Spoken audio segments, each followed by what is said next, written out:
Hello friends, আজ আমি চলে এসেছি কলকাতার এক অনন্য ঐতিহ্যের সামনে। তার নাম হলো মেট ক্যাফে হল। স্ট্যান্ড রোড আর হেয়ার স্ট্রিটের মোড়ে দাঁড়িয়ে থাকা এই ভবনটি শুধু একটি স্থাপত্য নয়, কলকাতার বহু বছরের স্মৃতি আর ইতিহাসের নীরব সাক্ষী।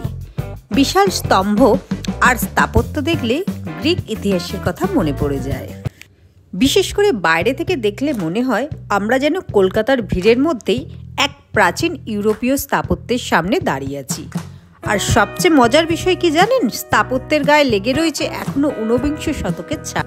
19th সেঞ্চুরিতে এই বিল্ডিং তৈরি করা হয় স্যার চার্লস মেটক্যাফের নামে।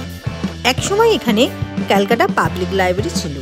পরবর্তীতে এখান থেকেই গড়ে ওঠে জাতীয় গ্রন্থাগারের প্রথম ধাপ। আজকে মেট ক্যাফে হল একটি সুন্দর হেরিটেজ মিউজিয়াম এবং এক্সিবিশন হল হিসেবে পরিচিত। এখানে কলকাতার ইতিহাস, সংস্কৃতি, পুরনো ছবি, পোস্টার, বই অনেক কিছুই প্রদর্শিত হয়। বিশেষ করে যারা কলকাতার অতীত আর পরিবর্তন সম্পর্কে জানতে চান তাদের জন্য এই প্রদর্শনী একটি চমৎকার অভিজ্ঞতা। এখানে শহরের গল্প, মানুষের স্মৃতির গল্প আর বইয়ের গন্ধ সব মিলেমিশে এক অন্য রকম অনুভূতি তৈরি করে। তাই যদি আপনি হেরিটেজ, মিউজিয়াম, আর্কিটেকচার বা হিস্ট্রিতে আগ্রহী হন তাহলে এই জায়গা একবার অবশ্যই দেখে যাওয়া উচিত। আর অবশ্যই চারদিকে ঘুরে কিছু সুন্দর ছবি তুলে নেবেন। এই মেট ক্যাফে হল আমাদের বলে দেয় যে কলকাতা মানে শুধু রাস্তা, যানজট, ভিড় নয়। কলকাতা মানে হচ্ছে স্মৃতি, জ্ঞান, সংস্কৃতি।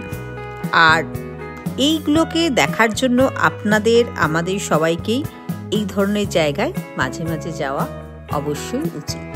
এবার আসি, আপনারা এই মেট ক্যাফে হলে যাবেন কিভাবে। এটি বিবিডি বাগের ভীষণ কাছে, স্ট্যান্ড রোডের পাশেই এবং হুগলি রিভারের পাশে। তাই আপনারা হাওড়া থেকে লঞ্চ পেরিয়েও আসতে পারেন বা ট্যাক্সি বা বাসে আসতে পারেন বা চক্র রেল। মেট ক্যাফে হলে আপনার কোন জিনিসটা সবচেয়ে ভালো লেগেছে সেটা কমেন্ট করে জানাতে ভুলবেন না। ধন্যবাদ সবাইকে। আবার দেখা হবে নতুন জায়গায় নতুন কোনো ভিডিও নিয়ে। টাটা।